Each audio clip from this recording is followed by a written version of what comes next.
Sa kabila ng bilyon-bilyong pisong pondong inilalabas ng pamahalaan para sa mga proyektong pang-infrastruktura gaya ng mga tulay at flood control system na madalas ding mauwi sa kontrobersiya dahil sa isyu ng korupsyon at siya ngayong naging sentro sa usapin na nanatiling salat at halos napapabayaan pa rin ang ilang komunidad sa Mindanao.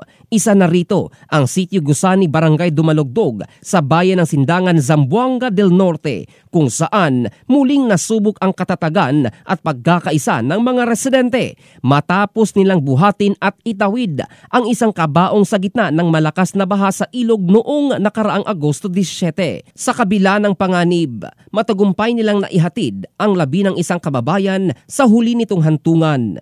Ayon kay Colleen Olis Mandate, ang nag-upload sa video ng insidente, karaniwang nadadaanan ng mga sasakyan ang nasabing ilog kapag banayad ang panahon. Subalit kapag may pagbuhos ng ulan, mabilis itong umaapaw at nagiging halos imposibleng tawirin. Dahil sa kawalan ng tulay, napipilitan ang mga residente na magsanib puwersa upang masiguro ang maayos na paghatid ng kanilang mga mahal sa buhay. Habang nakatuon ang pondo sa malalaking lungsod at madalas nababalot ng aligasyon ng katiwalian, may mga liblib na barangay sa Mindanao ang nananatiling walang kalsada o kahit simpleng tulay. Sa gitna ng mga hamon, ipinamalas ng mga taga-Sitio Gusani ang diwa ng kabayanihan.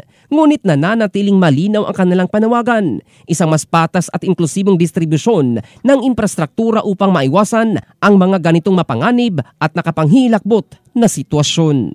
In the heart of changing lives, ito si Jofel Candado ng Brigada News Philippines, the Music and News Authority.